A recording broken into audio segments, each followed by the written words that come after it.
گروه کاری برنامه اطلاعاتی خبر در مرکز جماعت دهات اوچقلعچه ناحیه باباجان غفورов قرار دارد. حالا ساعت 11:01 می باشد. وضعیت در مرز آرام می باشد. سرحدبانان در حالت آماده باش قرار دارند تا مرز را حمایت نمایند. شب گذشته در نتیجه ترکیش طریق بیسپیلوتنیک یا خود بی‌سرنشین در مرکز جماعت ترکیش رخ داده است. گفته می شود که چند نفر ساکنان آسایشته جان از دست دادند و تلفات جانی وجود دارد. جراحت برداشتگان هم هستند. اما خوشبختانه در حال حاضر وضع در مرز جماعتی اوچقلعچه آرام است.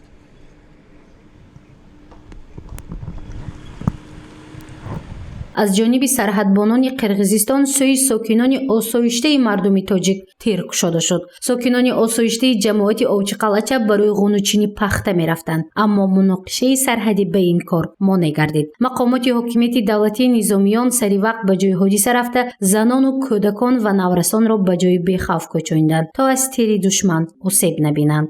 پیش مسجد به یک ترکیش شده اونجا کمتر شهروندان آسیب دیدند. چقدر ترکیش شد؟ چند بود تقریبا؟ نمیدونم اون بالا کم چقدر وایش عمر زده است ترکیش شده. اینجا افاش کسی چند حال هلاک شده موجوده. خیلی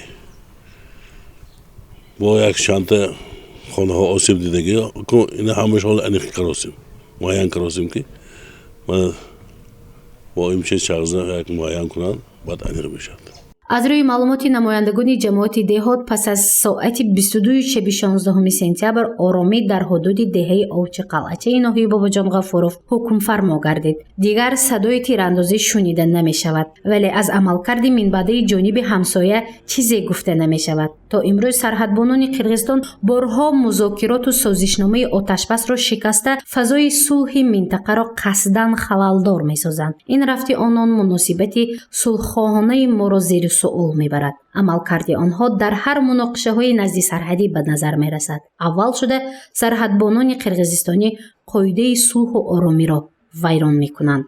نماز پایدگی سیر آدم پایدگی. خب من شما فهمیدم.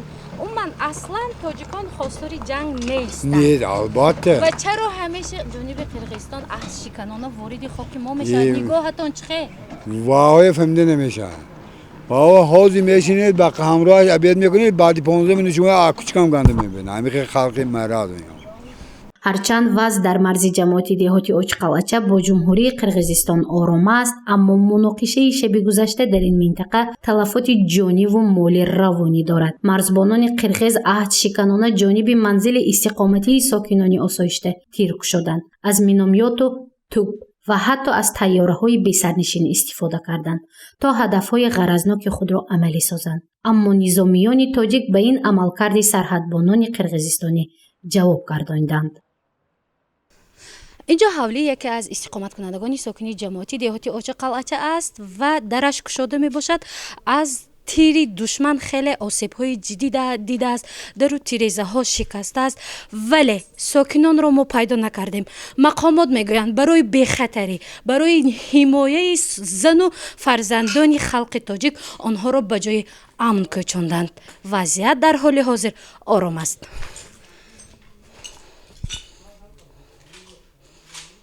агентии миллии иттилоотии тоҷикистон ховар ба ҳолати соати 10 сентябри соли 2022 вазъият дар хатти сарҳади давлати ҷумҳурии тоҷикистон бо ҷумҳурии қирғизистон нисбатан мӯътадил арзёбӣ намуд, вале дар мавридҳои алоҳида аз ҷониби низомиёни қирғизистон талаботи созиши оташбас вайрон карда мешавад. дар ин бора ба агентии миллии иттилоотии тоҷикистон ховар дар такя ба маълумоти маркази матбуоти қӯшунҳои сарҳадии кумитаи давлатии амнияти миллии ҷумҳурии тоҷикистон хабар доданд. чунончи аз самти маҳаллаҳои самарқандак ва کوکتوش ناحیه بادکند جانب موضع‌های نزدیک سرحدی جمهوری تاجیکستان از سلاح‌های گروهی تیرپرانی صورت می‌گیرد. همزمان با این جابجاکنی قوه و واسطه‌های ایلاوگی حربی قوه‌های مسلح قرغیزستان در خط سرحد و مستحکم کنی موقع‌های جنگی مشاهده می‌گردد که این از آمادگی به عمل‌های نوبتی اغواء‌انگیزانه نظامیان قرغیز جهت ناآرام کردن وضعیت شهادت می‌دهد.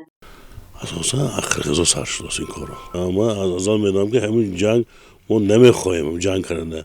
برامده رفته آمد میکنیم و خب مثال طرفی من جمهوری قرقیزستان بودگی اونجا مثال دختر دادگی ما اونجا کلین کردگی برای همین بسیار وایشتب رفتگی رفته آمد ایکون هست حاضر ایکون وای رشته ها کنده شد رفته آمد نیست وای کلین اونجا موند این دختر اینجا موندگی من همین حاضر اپشتم جنگ و جدال азоб киштааст халқ. дар ин амалиёти мусаллаҳонаи ҷангӣ ҷониби қирғизистон аз нерӯҳои дастаи зудамали махсус истифода мекунанд. Ин амалкард хилофи ҳамаи меъёрҳои ҳуқуқи байналмилалӣ мебошад. ҷумҳурии Тоҷикистон ҷонибдори барқарор намудани амну субот дар марзи ду кишвари ҳамҷавор буда, тамоми талошҳоро барои баргузор намудани гуфтушунидҳо ва ҳал намудани муноқиша бо роҳҳои дипломатӣ равона намудааст. тоҷикону тоҷикистониён бо ҳамсояҳои худ муносибатҳояшонро бо риояи оини неку эҳтироми ҳамсоядорӣ ба роҳ мондааст ва чунин эҳтиромро аз онҳо низ тақозо мекунад. гузориши Мафнун Шукур ва Насим Раҳимов барои барномаи иттилоотиву таҳлилии Хабар плюс.